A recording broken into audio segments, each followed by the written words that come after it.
Ya, tahukah Anda bahwa Indonesia ini merupakan salah satu pasar narkotika terbesar di Asia? Masalah narkotika merupakan persoalan global yang dihadapi di dunia, termasuk Indonesia. Dalam perspektif internasional, kejahatan narkotika dikategorikan sebagai kejahatan serius. Kategori yang sama juga berlaku dalam konteks Indonesia yang dikategorikan dalam kejahatan serius lainnya, seperti terorisme dan korupsi. Badan Narkotika Nasional mencatat pengguna narkotika di Indonesia pada tahun 2019 mencapai 3,6 juta. Jumlah penyalahgunaan yang sangat masif menjadi ancaman besar bagi bonus demografi Indonesia yang berpotensi berubah menjadi bencana jika laju peningkatannya gagal ditekan.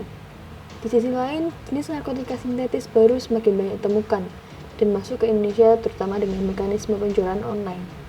Target pengedar sudah menyebar luas dari berbagai kalangan, mulai dari politisi hingga artis. Lalu, apa itu narkoba? Narkoba merupakan singkatan dari narkotika, psikotropika, dan obat-obatan terlarang.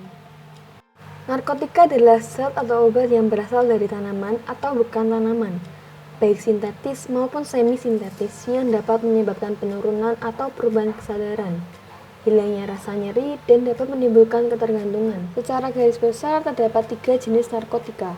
Yang pertama, tanaman papaver, opium mentah, dan teman-temannya. Yang kedua, garam-garam dan turunan-turunan dari morfina. Yang ketiga, campuran-campuran dan sediaan-sediaan yang mengandung bahan tersebut di atas. Psikotropika.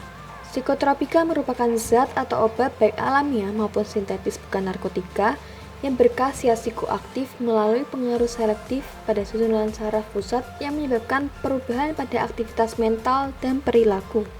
Psikotropika dapat digolongkan menjadi 4. Golongan pertama, psikotropika yang tidak digunakan untuk tujuan pengobatan dengan potensi ketergantungan yang sangat kuat.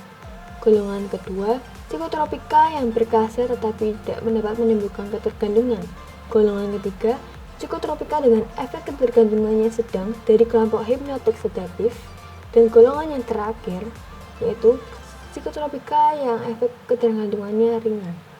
Selanjutnya, zat adiktif. Zat-zat yang bisa membuat ketagihan jika dikonsumsi secara rutin. Berikut contoh dari zat adiktif.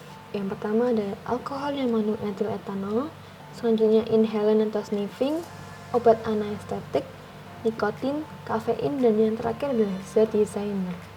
Akibat dari penyalahgunaan narkoba yang pertama adalah ketergantungan, perubahan sel saraf otak, daya ingatan menurun, halusinasi, penyakit jantung, sulit tidur, dehidrasi.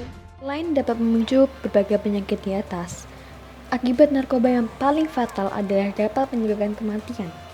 Kerusakan saraf di otak dan kegagalan organ untuk berfungsi dapat menjadi dampak dari narkoba yang secara langsung memberikan efek buruk pada tubuh hingga meningkatkan berbagai resiko penyakit hingga kematian. Solusi yang dapat kami berikan adalah sekolah bekerjasama dengan Badan Narkotika Nasional untuk mengadakan penyuluhan.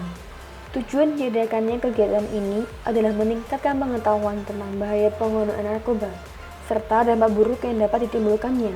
Selain itu, kegiatan ini juga bertujuan untuk meningkatkan kesadaran remaja akan peran pentingnya dalam menentukan masa depan bangsa. Sekian dari grup 10 kelompok 12 mengenai bahaya narkoba. Mohon maaf apabila ada salah kata. Terima kasih.